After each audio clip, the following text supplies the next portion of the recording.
Hello, hello, hello. It's the final day, ladies and gentlemen. I'm Kyle. I'm Lizard. And we're here for the culmination of a 6-day event. We got a BO5 finals between Alliance and Old But Gold in the GG.BET Birmingham Invitational. The winner, of course, moves on to ESL Birmingham to be yet another member of what is an already incredibly stacked 12-team field. The loser, $5,000, which is all right, I guess. It's better than the last place on the ESL Birmingham, so it's something. It's some prize at least, but I don't think either one of these teams is going to be satisfied with the second place. They want to go to the LAN. You want to go, you want to compete versus the best of the best, and that's definitely the only thing that's on their mind. Yeah, for sure. And we saw yesterday, Old But Gold styling all over Gambit, whereas Alliance needed a full hour and 4 seconds to take down Empire in that decisive Game 3. And you know what else we saw? We saw a lot of Flash and Tiny yesterday. We also saw a lot of Kotal and Oracle yesterday. So these two teams, they've definitely done their teamwork. They are banning out each other's strongest heroes. Most comfortable zone is out already. So it's interesting, the theories, right? I feel like in Game 1 of a BO5, you got two options. You take out the other person's strong suit, and you're thus unprepared in some ways for what they may be picking, especially in the case of Old But Gold. They've played effectively every game with Lesh and Tiny. So it's tough to predict now which direction they're going to take their draft.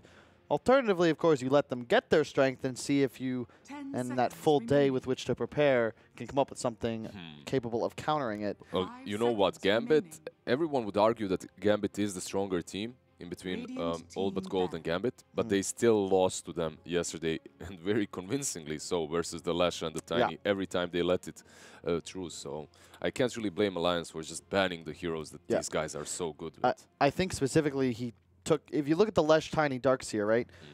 Those are all what Old But Gold was using to make plays, for the most part. And the Darkseer of BZZ, specifically with that HOD, like they were just playing in tandems, and he was having these excellent rotations. It feels like Alliance recognizes, hey, you know, this, maybe it isn't the, it's like the building blocks. And if you can remove those, it becomes very difficult to draft because your opener then is going to be something completely different. You're not as experienced with the different lines that heroes you aren't as apt to play, especially in those multi-role or multi-lane possibilities, like the Lash is an example. That's for any player on Old But Gold. But this Brewmaster, for all we know, could be locked into the off lane. Perhaps Valhero is willing to play it as well, but... So it's like 99% off lane Brewmaster.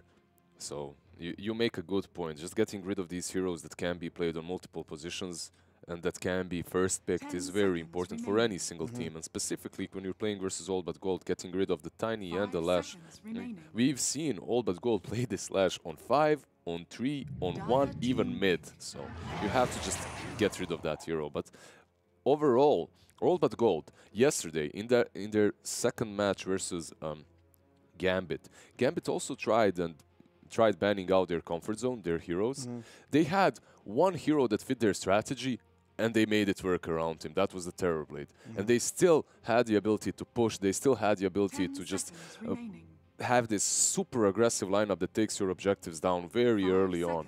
And they made it work. This time around, you can see that they have a lot of objective taking, a lot of push power, a lot of cooldowns at the same time from Brewmaster and the Shadow Shaman. You know, what's missing is that easy catch and the pace with which they were able to play. When they had Darkseer and Tiny, like Gambit got on the back foot and never was given a shot to recover because you either had a blink toss back or a surged up Terrorblade just running at your face. And this time, you see the OBG, it's not as quick-paced and specifically more cooldown dependent, which seems to hurt them. They play very well when their spells are off cooldown, but in this case, you don't actually have that real playmaker. Plus, Alliance have a Furion that can just be shoving out lanes and trying to stretch OBG around the map, which isn't really how they prefer to play. More of like that smoke up, pincer, find a clash as a unit. Perhaps you have one guy farming off to the side, but... I think I think you hit the nail on the head there. If you are banning out comfortable heroes and heroes that are played often by both of these teams, it's much harder to ban out alliances heroes. Yes, for they've sure. They've been stable for a longer time. They have multiple strategies up their sleeve, and they can, like, you can ban out the Kotl and the Oracle or whatever, or even the Bet. They're gonna pick the Furion and the Doom, and now the Sven as well. And they're gonna. It's not only that they have. It's not only that these players are good on multiple heroes. It's that they have multiple strategies that revolve around those heroes, you know. And All But Gold, they've been around since February, I believe so. January, February, that's when they formed. And they've been basically playing in one single meta. They haven't really been able to experiment a lot to just adapt and make new strategies, and you can see it now. Yeah, even just the way they draft, right? It's just comfort heroes still for OBJ. We've seen the Razor before. We've seen what I have to imagine is going to be the Vanscore Jakiro before, the 4-position Valkyr Rasta. None of this is new, but they don't have the Dusa. They don't have the SF that they counted on to normally take buildings. Like, there's really just no... I'm still just concerned they don't have a natural playmaker. That seemed to be critical in their defeat of Gambit, was just the ability to find kills around the towers they were trying to take. Yeah, definitely. If you can't do that against heroes, like, look at the lines. You got Pangolier, you got Anxious Prophet. Like, just both these ultimates will force OBJ to perhaps just run away. You have some ways of pushing, right? With the Rasta wards, with Jakiro, Liquid Fire, but at the same time, as you said it very well, you don't have that catch. You don't have anything that's going to cut from behind, catch someone out, toss him back like that Tiny, or Nyx that's going to stun them, or at least an Earth Spirit. Velhor as well. There are different kinds of position 4 players, and I believe that he's the kind that needs to have that tanky position 4 that just runs in, creates stuff, you know, creates a mess. You don't have to necessarily give him something that needs farm or something that's squishy as a Shadow Shaman. I like how Alliance drafted too. Whenever you're first pick, I like when you have a lot of confusion in those opening 3 heroes. And when you look at Doom, Prophet, Sven, Koifa could play that Nature's Prophet. Insanity could play that Nature's Prophet. You could have all 3 of your cores, or any 2 of those 3 could be supports. It just has a ton of flexibility. So you see the Razor come out. Maybe you don't want to core the Sven anymore, though. I do believe it'll still be a Madara Sven, especially based on how he played yesterday in a game where you could argue he was countered, but he got huge, and they just rolled over Empire. Yeah, Empire didn't really contest him whatsoever in that laning stage, so that's one of the reasons why he was so strong and huge. At the same time, however, I have to say, I've seen the Nature's Prophet mid versus Razor, and it does not work. Really? It doesn't work versus the new Razor. If the Razor just maxes passive, the Treants just keep on dying. You can't harass him. At least the matchups that I've seen, it didn't work, and both players on the Prophet and the Razor were very capable. So, yeah, it makes sense. The old school Razor would get bodied, but new school, like, you just probably go even 1-0-2. Who needs Drain? You're just trying to out-farm, out-push the Furion. Makes sense. It actually works really well, so we'll see if they won't get baited into that. Instead, they get the Queen of Pain, so we're going to have a really good matchup for Alliance on mid as well. I like this decision a lot, because you've got a Sven carry, most likely, and you look at the OBJ lineup, it's pretty much just preserve your laning phase, and you now have these crazy good battlers in the mid game, the Quap and the Pango. If they're both around a tower, you're not going to take it if their ults are up. It's just not going to happen. It'll buy a ton of space for Madara, who, as a Sven, we've seen time and time again thus far on the patch, will inevitably be able to handle the physical damage demands of a draft and also the objective taking. So you just fight, and you've got a Doom, which could be for Boxy. It could very well be a 4-position Taiga Pango. In fact, I might even lean and say that's more likely, and that is what I'm talking about. That is great. You needed something that sort of cemented this lineup and increased its power level, because at the moment, you really just didn't have a win condition as OBJ, but now, we talked about their tower push, it was just, like, tripled. And if they can get ahead and start killing buildings, they can be threatening high ground by, what, 15 minutes? Yeah, definitely. If you do get that farm on the Drow Ranger, but it is a very dangerous pick for them. Like, Drow is, don't get me wrong, right now she's alright. I've seen VP win with it very often. You go for a couple of raid bands, sometimes you get the Blink, sometimes you get the Shadow Blade to just use that Gust from Invis to catch a target. Queen of Pain is very susceptible to dying if she gets caught by the silence. At the same time, however, if they get any catch on that Drow, if you crush her in the lane, and you do have ways of doing that, like Furion can possibly port from behind, the Pango is going to get the Blink Dagger eventually. there's definitely a good plan and good strategy involved with the All But Gold's lineup, but I believe they have ways of dealing with it inside of Alliance as well. It kind of goes both ways, I think. If a draw lineup gets ahead, I always think, you ever watch The Last Samurai? Tom Cruise movie? Like a month ago. You're full of shit. I swear I did. Really? Yeah. So, okay, well, perfect timing. So you know the last scene where like the samurai are charging, but the guys have like the Gatling guns on the hill? Yeah. That's a drow lineup, all right? If you can get on top of the guns, right, they're useless. You're taking them out. You're probably winning the battle. But if you're charging up the hill and the drow lineup can just kind of sit there shooting arrows into you, you're in big trouble. To be honest, I agree with your metaphor, but at the same time, I would really like to see that drow on the offense. I would like to see the drow charging the high ground because so like they have the guns, so they take the guns and roll them down the hill too. Yes, because if I believe in this kind of a game, if it's the drow defending the high ground, they've already lost. I think they have to be the team that takes the tempo in their control and just dominates the. Oh, for sure. I mean more about how you're approaching team fights, right? True. You look at the All But Gold lineup. If you allow a Rasta and a Jakiro to just consistently get spells off, while a drow ranger Razor just battle everything. You know, you're a lot of emphasis on the brew to get a good split off and buy space within these fights. Because if you can protect this squishy backline, you'll never have damage problems. If Alliance is able to just walk in, you know, Fury and Ult, Doom the Razor, jump right on top of the drow. Yes, it's a counter to Quap in a sense because you can land that silence and immediately kill her.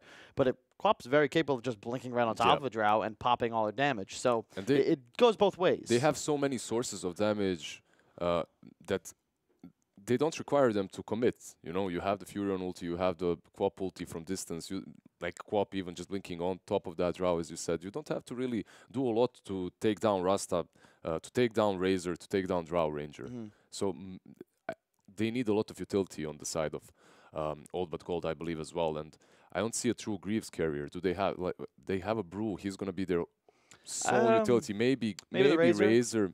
They truly need those items, I believe. I think that it's a good point because I feel like that lack of a team fight item buyer might actually push them towards trying to end the game faster.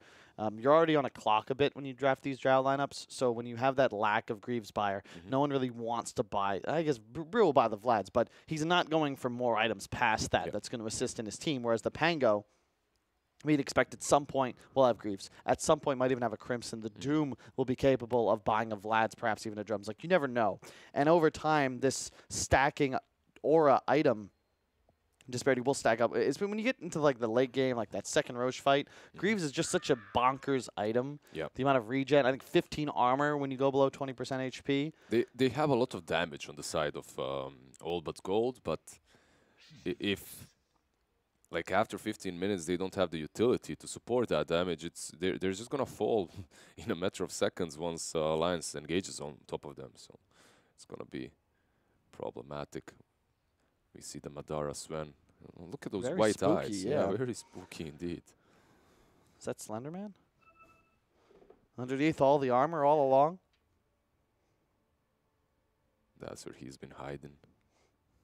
I would never play that game. You know, there's like a live thing in America where you like go out into the woods and Slenderman will like chase you, and the goal is to survive until the end. Sounds NA, man. Yeah. You know what else is cool? Escape rooms. You do those? Because those have become worldwide. I actually haven't. Really? There's one in my city as well. I'm planning on going. I haven't done one so far. It's in my experience, they're actually much better in like Eastern Europe. We went to one in Lithuania. That was the first one we ever went to. We fell in love with it, and we did a bunch in the U.S. and none were ever even close to as well thought out. Yeah, really interesting. They're super expensive in America too. It's crazy. It's like $30 a person. That's what I'm thinking too. It's expensive, so they have more budget as well to make it better, right? So why? I guess maybe it's because in Eastern Europe you have a lower budget. You got to be more creative. Makes sense. It's a really cool thing. Like the light was shining, right, and there were a bunch of numbers on the wall. We didn't realize this, but there were marks on the floor where if you put the chair, it revealed, thanks to the shadow, the password to the lock. And we were like, whoa! Blew our minds. Took us like 15 minutes to figure it out. And then before we asked the front desk for help, of course, because we needed a hint. All right, let's see what's happening in the laning stage. Illidan Stormrage is rocking that Razor on the bottom lane, and they're going to put G on the Drow mid. Well, I mean, Quap is one of those counters to Razor. You can't really link her. She's going to blink out, so it makes some sense to put the Drow on mid. At the same time, however, that Drow can find herself in a lot of danger if there's like Fury on porting behind, summoning some Treants, and then you have Doom or Pango running him down. We didn't really see who's playing the 4 on Alliance. Is it, I mean, is it Pango or Doom? They're going together on that offlane. Yes, good job by Vanscore here. Gonna try and ensure he gets Stun. the rune. Oh, Madara steals it. Yoink. And we're gonna have 2 runes going each team. You said yoink. Do you know what yoink means? Nah, I just meme. Oh, yoinked is like to just like swipe, like you yoink it from somebody. There you go. Yeah, you know what I'm talking about. You get it? I get it. It's a great word, right? Anyway, so we got a Blightstone starting Insania. Only the 2 tangos, but should see. Yeah, he's actually gonna take a lot of damage here. That was a weird, aggressive maneuver there. Especially versus these 2 heroes. Yeah, right? A stun is forced from Madara because, yeah, you do have the Blightstone, but man, you're fighting into Jakiro and Panda. Yeah, I These love guys are Vanscore. gonna fight you. His decision to he just rushes 3 mangoes and just spams Q on these initial couple waves. It's so important because Furion's strongest with those 4 trees, level 1, that Blightstone. If you allow him to just sit there and hit your core, you inevitably lose the trades. Can they actually get him? Yeah. Blightstone, baby. Blightstone definitely helps out there. And Drow Aura does not help enough for Old But Gold. We see Vanscore continuing the fight versus Insania. Insania does not deny that one little treant. Oh, look at those odds. Actually, Old But Gold favored. I mean, after yesterday's games, I believe that's basically the reason. Old But Gold, they crushed Gambit, while Alliance weren't really too convincing versus Empire. So a lot's going to come down to how this mid lane goes, I think. If anyone understands how to play against a Quap, I'm sure G is certainly capable. And I do believe it's not favored for the Drow by any means, but since nothing really beats the Quap, you'd probably rather be a Drow. Because once you do hit 6, not only do you have kill threat thanks to silence and the amount of damage your ult now pops out, but also when you have Drow on mid, you have access to these side camps once you're 6, and it's very easy for Drow to go out of control farming them. Old But Gold, they're going to have to go and block those camps oh, very soon. What? Oh, wow. He actually, so you see, he actually toggled his shield into his backpack so he would die quicker down bot. Very weird play. So far, laning advantage certainly in favor of Old But Gold. That's to be expected and also necessary. When you're running the Drow lineup, it's key. And to your point, another reason it's great to have that Drow mid is you get 6 so much faster thanks to the solo XP. Yep. The Razor versus Doom, that's basically a super hard lane for the Doom. At the same time, on the top lane, they can contest Insania and Madara. They aren't doing too great right now, but it's Brew level is farming. 3, though. Level 3 on Vanscore will help out a ton. We see Taiga just being completely zoned out here, but is he gonna die? What? He's dead, I believe. One more hit. Well, he's gonna chase. If he gets him. And they are crushing this bottom lane on Old But Gold. You know, one of the things that I dislike about Pango overall is when you side lane him. It's like on position 4 can work, but when he's really that offlaner, Boxy is very capable of playing Pango super well. But when you're playing Pango mid, you can do so much. Contest the runes, contest the bounties, go across the map, find kills. No, I do agree. And it's weird as well because you see Doom, he's got 1 point in that Infernal Blade. If you're a core Doom, you just devour some creeps. It's a lot easier to stand in lane. You get that faster level 6, and then Razor is a threat to just die immediately. And I like Pango 4 more as well, but Alliance preferring to put Taiga on that roaming Doom. We'll see how that works out as the game develops, I'm sure. No points in silence yet on G, but I imagine he'll put 1 in at level 5. You don't want to be in a position where you can just be dove with no counter. Yeah, that silence helps offensively and defensively, so he's going to get it soon. Look at the warding from Old But Gold as well. This seems to be a common trend. Just double warding constantly for G. I've seen that from Old But Gold. I've seen that from Empire as well, like these 2 wards around mid. Not just 2 more wards. 2 more, the 2 new ones as well. Like, wow. They just want to see the river. That's it. They like it. It is proven that a seaside view does increase happiness levels, so perhaps that's something to do with it. Madara in a bit of not trouble, but rather in an aggressive rage here. Chases BZZ all the way back towards his tier 1. It's just such a strong lane up top. Fury in 5, you know, there's a reason OG first picked it pretty much every game was available at TI. The strongest laner as far as 5s go. I actually had a conversation with Notel about the Fury on 5, and one of the reasons he considers it so strong is laning stage, and you're always going to find levels, and they're going to find Valhor here. Just like, yeah, as you know, speak of the devil, Insane, he just TPs in, spawns some trees, and when you TP like this, it's not like you're suffering. You still have the port to TP away, or you can just continue farming the jungle with your treants. So you always find levels as Furion. Yeah, and up top, Madara is going to get dove a little bit, loses some HP, but I imagine he'll just finish off that creep wave and immediately head to Shrine. Though Vanscore is chasing. He just got those bounty runes. As Illidan goes on bottom, Insania is going to do the walk away. Up top, though, the Sven looks like he may be in a bit of trouble here. Doesn't have any regen. Just doing a little dance. It is just Vanscore, however, so it's he very should hard be A-okay. For Vanscore to just completely zone him out.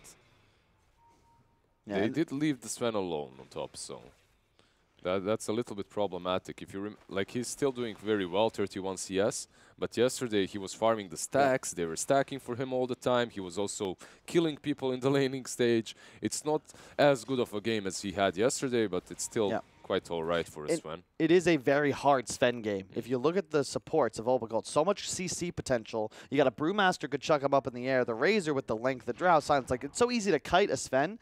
So he kind of needs to be that one item ahead. You need some sort of initiation tool, be that like the Shadow Blade or the Sanjin Yasha rush we saw yesterday. Something to get into the fight. But you need a BKB too, or you're almost assuredly going to be disabled immediately. Yeah, yesterday's game for him was much easier when it comes to item build as well. He could pretty much go for anything and have a lot of impact. This game around, there are some items that you don't necessarily want to buy, but you have to buy in this game. Look at this Insane up top, just looking to beat on the tower already. 6 minutes in. Is the catapult alive? Indeed it is. So you can see Alliance can try and make moves with it while it's still active. Madara will land the stun. More treants summoned by Insania. They're just trying to keep this catapult alive and trucking onto that tower. And you can see Obergold know exactly what's going on here, and they're doing their best to kill these creeps ASAP. Yeah, they are rescuing the creeps, tanking with the trees, but at the same time, Madara is on 40% HP, and he's wasting a lot of his time doing this. Like, he's not farming. Like, right now, he could be taking that hard camp at least, or being more optimal when it comes to the farm. Considering Jakiro and Panda, they're going to defend that tower. They're not letting it go. And you can see the sentry here as well, what we were talking about. It's so easy. He procs and instantly kills a creep. Ancients are easy mode for a Drow Ranger. This was so silly back when there were double ancient camps in a level 6 Drow. I remember just watching her walk back and forth throughout the jungle, farming like 700 GPM just because you could kill the ancients fast enough. Mid, they're going to dive onto Vel here. Drow is here, however, and you can see he's going to land the Hex. Koi for now going to get nuked. Do they have the Inferno Blade? Yes, they do, but it took so long. Oh, just too late on the Ice Path. Will be a kill on Taiga, but that easily could have been 2. It had just been a hair earlier. Yeah, or if there's silence on Drow. I was about to make the same comment. He had just leveled up, too. If he had had the foresight to skill it, that would have been a really nice bonus kill onto Koifa. Up top, Venar's going to pop the ultimate. They're really trying to take out this tier 1, but here's Illidan now. No link up just yet, but he does have that aura stack. And will they actually have a disable? Indeed, they do. And this should be a dead Madara. There is a port from Pango, but I don't think he's going to be here on time. I like that they let Illidan get the kill as well. It's so key that Razor stays ahead here. We're talking about why Sven needs to be that item ahead. It's mostly so that he has the ability to deal with this Illidan Razor. Mid. Yep. They're going to get the last hit. Not bad. G now all of a sudden so tanky. He just got to hit Taiga. That's a one-armor hero, folks. A couple more procs might have landed that kill, but alas, they will only get Koifa. But so far, doing quite well for this Radiant side. Their 2 cores are top of the net worth charts. I mean, you just rated Shadow Shaman for Koifa's co-op. You definitely want to be doing that. Also, what I want to say is when they killed Madara top, Pango ported. Because of that, they couldn't really benefit from this empty bottom lane. And then BZZ ports bottom, he farms. I believe they're utilizing the map a little bit better on the side of All But Gold. And that's partly because they're the ones that are doing these first movements, right? And look at this, Illidan just getting so aggressive. He might look to pursue here. In fact, he does, but he is in no man's land. Needs to try and man up because he's not going to survive here. Might be able to finish Taiga one more hit. Yeah, indeed he does. Koifa now. Oh my God, Koifa. Double kill. That's Illidan Razor, man. That's what we call a disaster, boys and girls. A 2-for-1 exchange. Illidan all by his lonesome, taking That's out a core Aura as well, helping him out right there. But overall, they even, at least Boxy gets Vanscore here, 300 gold for him. He's going to mango TP as well. Get something off of this map, because right now, All But Gold, they're crushing, man. They're doing so well. Even those little skeletons were helping Doom out, because the ulti wasn't connecting properly, and yeah, that's... And this is dangerous, because we were talking about the importance of Sven having a good start, but Quap is the example that most people use when you're discussing a mid that needs to snowball. And so far, Koifa's game is just not so great. Sven, actually, Madara's just dead to the Bruce split, and that's going to be a double rune going the Radiant way as well. Man. That's the second time they kill him in a span of 2 minutes. Like, he's not having a great time any longer. Like, he farmed well in the lane. They contested Panda and Jakiro fairly well, but after that, the movements across the map, like, I believe Gold, they realize he wants to farm these stacks, they know where he wants to farm, they ward, and they find him. Mid-wave, they're going to pop the ultimate on the Fury and along with the Treants. They're going to try and move forwards here, but G, well, I don't think they're going to be able to kill Koifa, and G recognizes, look, I might just need to get out of dodge here. Insania, however, will possibly pay with his life, but no, they get the Doom. Immediately, Koifa blinks forward as well after the ultimate to finish off G. Now, Brewmaster with no ultimate on the run. A 3-man Ice Path, however, will slow down Alliance's pursuit, but now Illidan's here to try and assist his teammates. Madara pops the ulti. Where is he? Boxy might look to ults forwards. In fact, he does, but just not quite positioned ideally. Madara will be on top of Vanscore as well. Illidan still trying to kite around. He's going to tank Boxy's ult to the face for a little bit, but should be okay. He is quite fast, and already the respawn from Velhior coming out. He'll be TPing back to the shrine.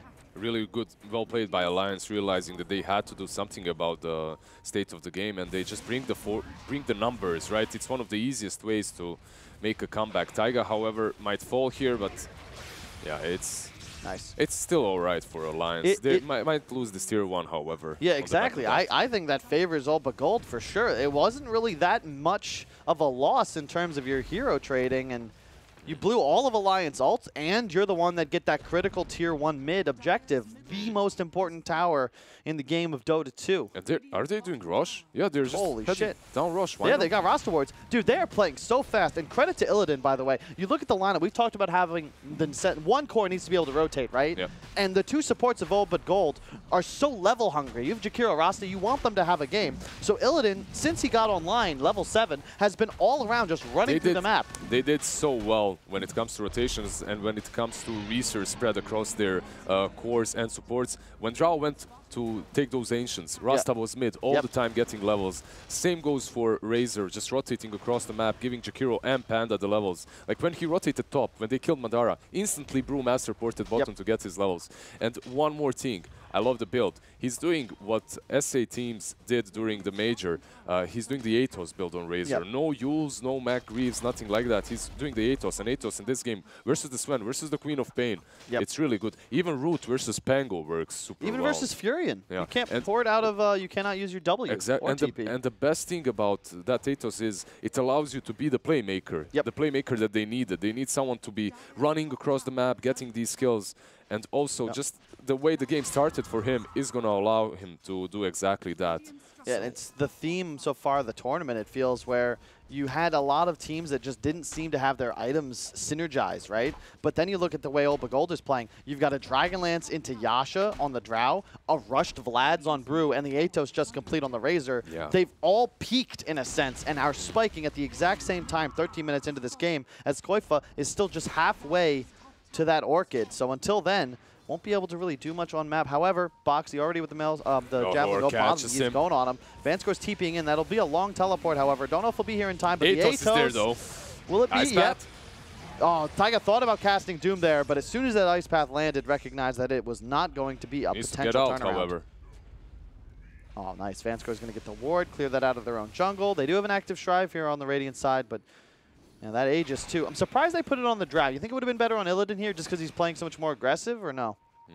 I can't really say for sure. I have to admit that Drow dies super fast in this game. If they get on top of her like they did in the mid lane, right, when that first skirmish started, they just blew her up in a matter of split seconds. So maybe because of that, it's better on Drow, and also it makes it harder for Alliance to just eliminate one hero completely and then fight the rest. Yeah. And do remember, Alliance certainly not out of this. A 10-9 game, the lead just bouncing back and forth. Yeah, they're actually in front when it comes to net worth, but it's the nature of the draft. Yeah. Fury and Quap have an easier time farming around the map. You just have so much more momentum. Oh, G, he's got the Aegis, but he is in a bit of trouble here. Lands the silence onto the he's Quap. in trouble. Illidan. There's Atos as well. Are they gonna get? Nah, they didn't get the Fury on. They didn't use the Atos on Quap, so they could have used it on Furion to get both, but that Drow, man. Oof. That's the Drow versus Quap. And that's the concern as well with Koifa's Orchid. I know I was asking for it in previous Quap games, but it's more of an item for when you're ahead and you're dominating a game. When you've already died, what, 3-4 times? Yep. By the time you get Orchid, sure, you now have that offensive capability, but you're suddenly susceptible to literally every hero on Old But Gold just turning around and actually finding the kill on you. And man, you were talking about that Gatling gun on the side of Old But Gold. It's already there, man. They've researched it. Like, Drow Ranger already hits, like, yeah. Mac Truck, man. And the danger of this lineup is that if you make one mistake as Alliance around your own side of the map, you're losing a tier 2 and probably a tier 3 already in this game because the crazy amount of building damage this Radiant lineup can output. To be honest, Alliance right now, the only way I see them coming back and fighting properly, a good team fight that goes in their favor, is by fighting in a position on the map that's going to allow them to do that. I don't think that's their high ground. They need some choke points. They need some good Pango ultis there. They need to attack them from the high ground, from the side somehow to get on top of this Drow. Because if you look at Alliance, they aren't getting these items. And Old But Gold, they're not going to let them. There's no one in the Dire base right now. And they've got Rasta wards active. Top wave pushing in as well. They're just going to plant themselves onto this high ground. The glyph will be utilized, but you can see, you were just talking about the positioning. Look how well Old But Gold can spread. You're not going to be able to double stun with Sven. In fact, BZZ might look to just pop off his split to secure this tower. They know there's no glyph. They could even potentially threaten Rax, but it does look like their creep wave was cut, so for now it's just this catapult. G might be baited in, though. Oh my god, but he's still got the Aegis. They popped the ultimate on Pangolier, but as you can see, the split, he will hit 3 and try and roll back down. BZZ trying to get the split off. Hastrun on, was that Madar? He's actually going to be isolated. No, Quap. He's in so much trouble. He catches the Ice Path. He's just dead. Taiga, they will finish off BZZ, but a nice deny from Illidan. Yeah, sadly for them, Koifa went a little bit too soon there. Velhor in the right position catches him. And they got the tier 3, though. They got Blizzard, that means Shrines are going to die.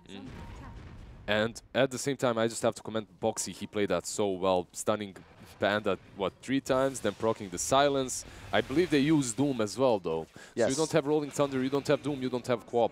Aegis has been reclaimed, however, but these shrines are going to fall first. And Gold, they aren't really in any sort of a rush to take down your Raxes instantly now. Yeah. They can play across the dire side of the map. Just ward it up. Do not allow them to smoke outside of their base unnoticed. Skip the waves. And it just, you know, net worth doesn't seem too poor for Alliance, but it's all about the items that this Gold has bought. Asajj and Yasha does not do anything for Sven yet. What I was talking before, like they need these choke points because you don't have any ways of getting on top of them unless Boxy gets some sick Blink Dagger play with the Rolling Thunder. Everyone else is kind of way too slow, and by the time you approach them, they're going to destroy you. Oh, Boxy. Oh. He's going to just TP out. You cannot CC him, and for some reason, you can do that. Yeah.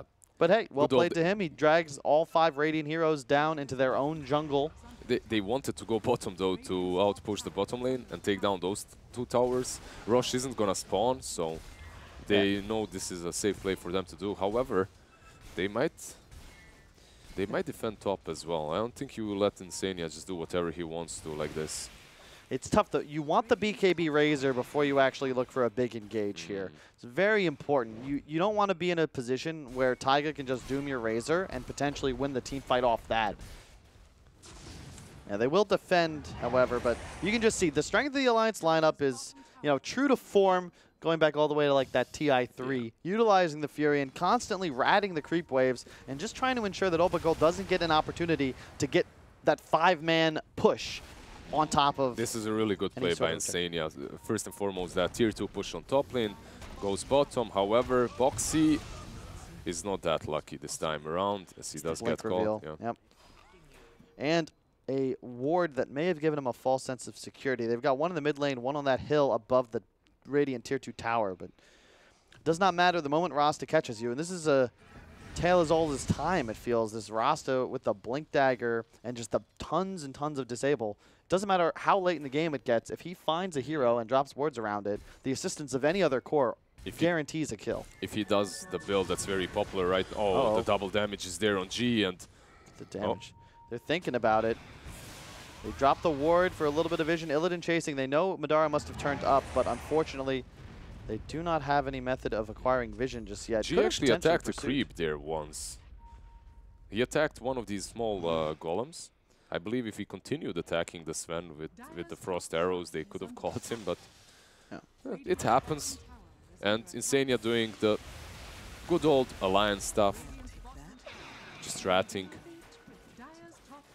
Illidan will collect the bounties. He's doing great. He's just back and forth from top to bottom. All but Gold doing their best to try and play the anti-rat, which is just to get 2 waves pushed. So they're always covering mid, and then they're bouncing back and forth between either end of the map. Boxy's actually going to just ult forwards and blink in immediately. Yep, he recognizes Rasta. Velier is in the no man's land that makes that Pangolier ultimate look absolutely bonkers. He collects a free kill. In the river and around the Rosh pit, Pango is just one of the strongest heroes there are, and maybe that's going to be the chance for Alliance to bounce back, because this kill on Rasta, it's great, but Koikwa should just blink out here. I think it was a good point. Fighting outside of their base is the last thing Alliance wants to do. But that second Roche inside of the pit, perhaps, now the Pangolier, the Doom, the Sven, the Quap, all this AoE suddenly becomes so much more threatening. And you have multiple ways of approaching the pit as well, so All But Gold can't really position themselves super well against that fight. And at the same time, All But Gold, they're definitely going to be looking at that Roche to take it, to go pressure the high ground once again. You just never want to be in a scenario where you have to walk at a Drow lineup. You want to find a way to just kind of collapse on top of them. We've discussed the squishiness of these backline supports, and it's so necessary to take out the Jakiro Rasta. Maybe Dumakor, as we could see a potential opportunity here. Illidan continue to push, but he does have a BKB, so even if you get the Doom off, he'd be able to walk back to base no problem. Mid lane, looks like they've caught Boxy getting a little too aggressive. That's, again, that Blink Rasta, man. It's just so powerful. It's a guaranteed pick-off. And look what just spawned. Roshan. This is so bad for Alliance. It's like the best time to die on mid. This close to Roche as well. They don't even have to run far. Just go there, get the free pick-off on, I believe, the most valuable player for Alliance right now when it comes to team fights. It's so cool as well. The reason... The second Roche is the one that really counts, right? Because all of a sudden you've got the items that, oh, but Gold, you're confident with that Razor BKB. You can go high ground. But this is only possible because they took that first Roche so quickly. And it often punishes a Drow lineup. If they wait until like that 18+ minute mark to take the first, and then perhaps the game's delayed all the way to 30 before the second becomes an objective, the enemy side has an opportunity to equalize that item disparity. Whereas now, it's 22-30, and you're at a position as All But Gold where you could just consider walking down a lane and going for the game. Alliance, of course, trying to prevent it. Here, because if they get him, it delays the game by quite a lot, but it's going to be only if he runs up to them. Illidan's walking straight up the high ground as Boxy and Koifa go for Vanscore, and you can see, doomed and dead. Yeah, that's a huge kill for Alliance. I mean, it doesn't win them the game, but it does delay this inevitable push. Yeah, it's a really good pick-off. And even if they were to end up losing this game, I think Alliance has played it conceptually properly. Like, they're making plays all over the map. You can even look at how they're split. 3 lanes. Everyone constantly trying to find areas to exploit individual heroes on this Radiant side, trying to connect back with their teammates. You don't want to fight them as 5, but you want to keep them distracted and then pounce when appropriate. Yeah, and honestly, at one point, this lineup of Alliance, once they get all the utility that they need, they're going to have ways of getting on top of that Drow, and that Drow, no matter how farmed she is, she's still a glass cannon for the majority of the game, and if they get on top of G, he's gonna fall, and that link won't matter way too much to that Sven once one 4-staff is up, perhaps on Furion. You'll see Alliance, even when behind against Aegis, constantly with Creequilibrium in their favor. Mostly thanks to that Insania Prophet. Man, again, mid lane, Koifa now will be the target, and Velier again. It's always one sacrificial lamp trying to outpush the mid lane. Sadly for them, this time around, I don't think All But Gold is gonna go back to help out Vanscore. They don't care about that. your Raxes are exposed on mid. They're going to be pushing. I wouldn't be surprised for him to immediately buy back as well and just look to push. I think he has to buy back just so he can defend the bottom lane. Oh, actually, he ports mid, so he's going to go to. I don't know if I like the ward placement here. Koifa's still dead. Feel like you could have potentially. I guess there's no other tier 2s taken, right? So all you can really get for now is this Old Gold 1 Rax. Boxy will move forwards, but Illidan's got no complaints here. I don't understand why Jakiro is like buying back and running mid. They're going to take these Raxes, and now they have tier 2 still remaining to be taken, so they can't push. He should have stayed bottom. Yeah, for he should sure. have stayed bottom to defend more, but it's okay. Yeah. I mean, it's tough because you want to buy back and like secure the Rax. You just didn't realize perhaps that Alliance had no intention of trying to contest there. Yeah. Looks like, no, I thought the Alliance was going to smoke out for a bit, but does not look like that'll be the case. We do have bounty runes spawning, and all 4 will be collected by this Radiant side of Old Gold in our CIS versus EU Grand Final. The winner, of course, proving that their region is superior. Of course, that's how it works. We almost had 2 EU, 2 CIS teams in the semifinals. Sadly, just 3 CIS, but it was still a very interesting semifinal. Yeah. The first game is more that I kind of feel out the other team, but it feels to me like Velhior might be the player to watch in Old Gold, because when he's playing Tiny, when he's playing Rasta, it doesn't seem like it matters. He is constantly the one creating action and finding the kills. I actually that give his forwards the opportunities. doubted him a little bit because usually I see these players that are really good on one but not on the other style of heroes, you know, like they're good with Tusks, Earth Spirits, Tinies, but not as good on, let's say, Rastas, Oracles, whatever. He's been doing exceptionally well on every single hero that they gave him. So far, the only... Oh, what a play. Blink and stop from Taiga. They're going to immediately explode Illidan, but he's got bots and buyback, and exactly, he's going to just pop it. You can see all of Old Gold realize they just use every single ultimate. It's go time. Let's get something started. Surprised they TP'd. I feel like they could have actually just kept pushing top. Alliance doing a great job finding the kill and immediately getting out with absolutely everyone. And the buyback happened as well from Razor, so they have the Aegis, they lose their position 1, and at the same time they don't get anything in return, plus PZZ used split, which is just Alliance playing Alliance play style. Really making the best out of a bad situation. I think an inferior team would have lost this game probably 10 minutes ago. Yeah. But they're consistently making, even when behind, even though they're the ones that don't have as much building damage, they keep making Old Gold follow them. And they're making that first move that keeps the Radiant side on the back foot. And split pushing them so well and always staying with like 1 or 2 heroes in position in which they can punish the guy that tries to outpush, punish the hero that's like a Razor when he died around that shrine on bottom lane, or a Razor again now that he died. And look, you can hear that sound. That means the Aegis has despawned. So yeah, G is 5,000 net worth ahead of the Sven, but they will not have that second life. They won't have that second life. They don't have like any sort of a way to buy back the Razor. And at the same time, 2 BKBs have been finished on the side of Alliance. You have the Quad BKB, you have the Sven BKB. So if they want to smoke and fight, they definitely can do so. And it's huge. I expect the Sven to you just have to get on top of this draw. You have got to take out G. If you try and fight That's Illidan a Meteor again. Hammer for Insania, but he's been caught. Yeah, Velhor again, just catching him out. And he's pinging. He thinks there's a ward there. Sadly, he was attacking creeps. That's why he was in vision. Yeah. So I like the decision from Illidan to go for the bots, though. It's very key here, especially when you're playing with Rasta.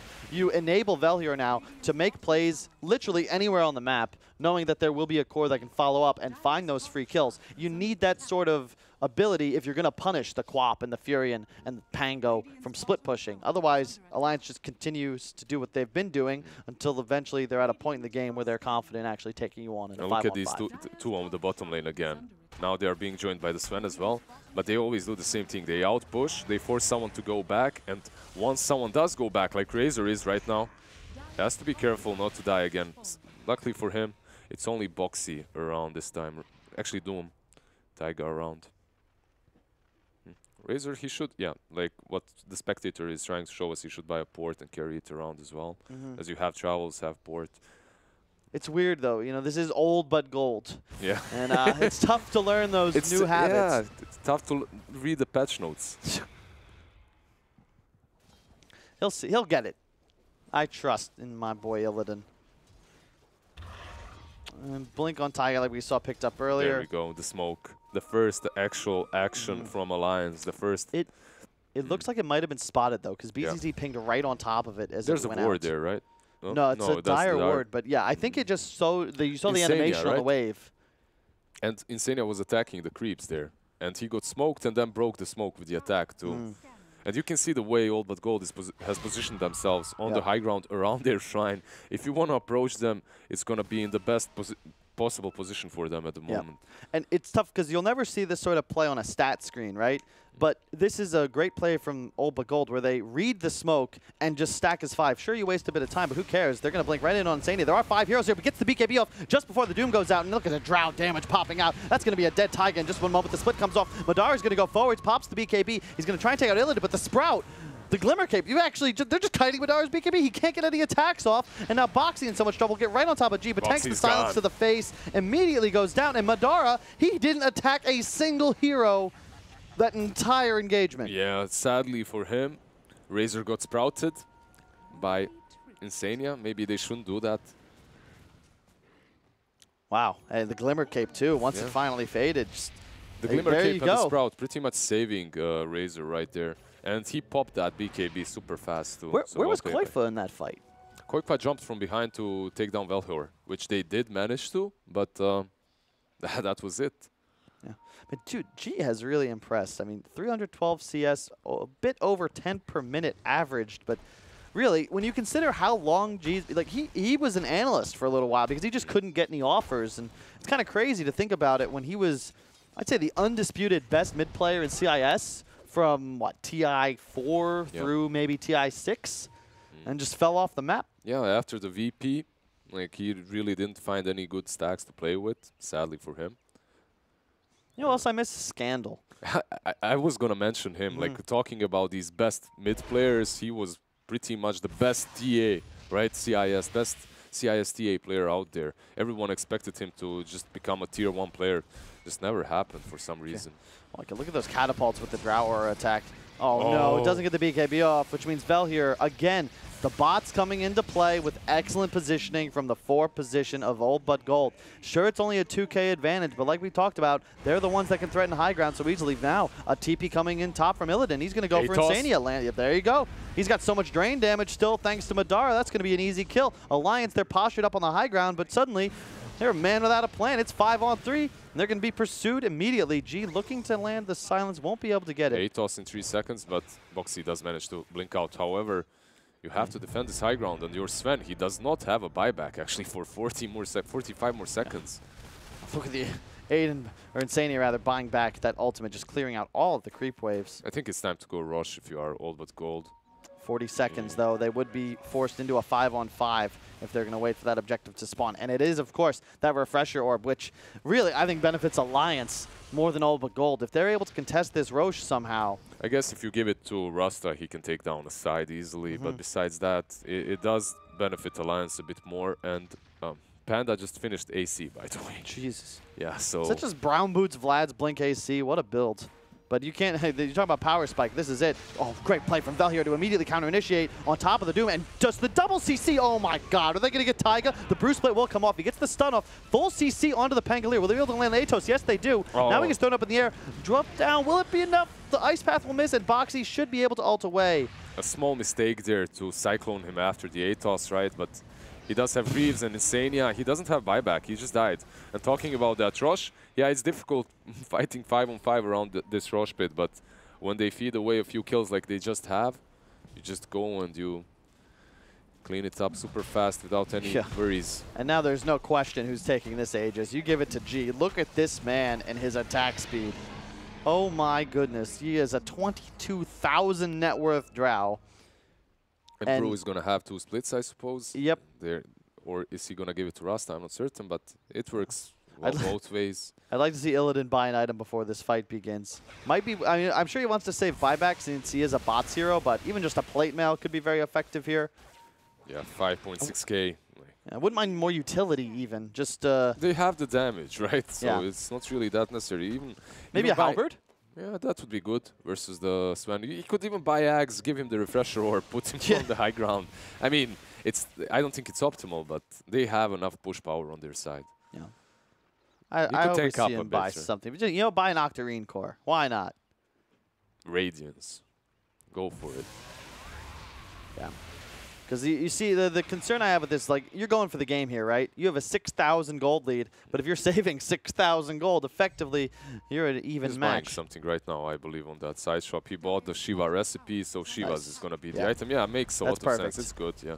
Gives you the vision advantage. It'll cancel all these Alliance blinks. And you can see Opa Gold, they're already on the move. So ready to rock and roll. The sentry goes down in front of the base. Alliance is postured. Boxy's going to need to make an incredible play here for them to take this game. You see him just Q forwards, blink out. Illidan tanking a bit of damage thanks to Aiden's Prophet ulti as well. That's quite a lot of damage. Oh, but that's more damage. Yeah, Madara blinks right on top of G. He takes a ton of damage, but the Hurricane Pike will get him away to safety. Illidan with the BKB popped is trying to do what he can to Taiga. Should be able to take him out. Boxy has returned after the buyback. Koipa just my god, the AC, the aura stacking. There's just so much damage coming out from Illidan. Drow has died once, will be immediately stunned again. Remember, he has no BKB, in a bit of trouble here. Alliance still 5 alive, and both Olba Gold supports are down. The BKB Drow will be popped. Madara, however, does pay with his life. He has no buyback. And now they turn to Insania, who also does not have a buyback. They're just out of ults. Yeah, Atos on Taiga. They're going to make quick work out of him as well. Yeah, Illidan's just going to camp out here. And that's GG. Yeah. Felt like a matter of time. Alliance doing really a phenomenal job of delaying the game, but so many excellent reads and plays from Opa Gold this entire match. I think the first Roche sort of set up the script, and they, from that point on, had that advantage and never let go of it. Just constantly finding the kills. Vel here, MVP for sure. Maybe Definitely. Illidan. He makes them tick so fast. Like, he's the one catching these heroes from Alliance every time they make a small misstep. And honestly, Alliance played well. A couple of things that I noticed is, first and foremost, the aggression on the mid lane early on did hurt them a lot, because it just gave way too much gold to the Drow. She farmed even faster, made the rush available for them. Then the second thing, they split push really well. But after the split push, they're still, after they're actually able to fight, they're still in the same mentality in which they're sacrificing one guy on mid, and then after dying a few times like that, you open up the rush and they take the game. It felt like they'd done maybe a better job at punishing Olba Gold and finding more pickoffs like they did on Illidan that one time when he walked right uphill into a Doom. Could have turned out better. Who knows? Game 1 concludes. It's 1-0 in the favor of Olba Gold, but it's a BO5 series, boys. We're in for a long ride. Come back in a sec for Game 2.